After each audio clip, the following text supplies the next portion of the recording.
ആമസോണിൽ നിന്നൊരു കളിത്തോക്കും മുഖംമൂടിയും വാങ്ങിച്ച് കാമുകന്റെ ഭാര്യയെ വെടിവെക്കാനിറങ്ങിയ വനിതാ ഡോക്ടർ ഇന്നലെ പോലീസിനോട് പറഞ്ഞത് വളരെ ആസൂത്രിതമായി ഞാൻ നടത്തിയ ഈ കുറ്റകൃത്യം നിങ്ങൾ എങ്ങനെ കണ്ടുപിടിച്ചു എന്നാണ്. കുറ്റകൃത്യം ചെയ്യുന്നവരിൽ വിദ്യാസമ്പന്നർ വർദ്ധിച്ചു വരുന്ന ഈ കാലഘട്ടത്തിൽ വളരെ ശ്രദ്ധിച്ച് കേൾക്കണം. കുറ്റവാളികൾ എന്ന് പറഞ്ഞാൽ നമുക്ക് ആരെയും മാറ്റി നിർത്താൻ കഴിയില്ല. കാരണം ഓരോ മനുഷ്യരുടെ ഉള്ളിലും ഒരു വെളിവും ബോധവും ഇല്ലാത്ത നിരവധി ആഗ്രഹങ്ങളും വാസനകളുമുണ്ട്.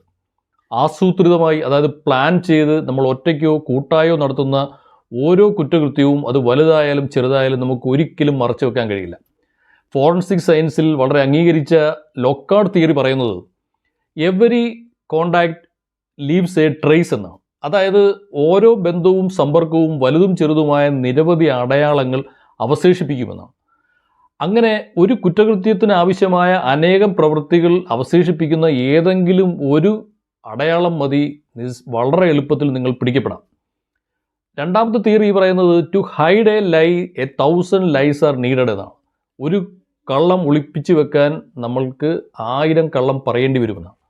ഞാൻ ഈ പറഞ്ഞ ഈ രണ്ട് തിയറിയും ശരിയല്ല എന്ന് സംശയമുള്ളവർക്ക് ഇന്ന് രാത്രി ഭാര്യയെടുത്തൊരു നിസ്സാരമായൊരു കള്ളം പറയുമോ, എല്ലാം ശരിയായിക്കൊള്ളും.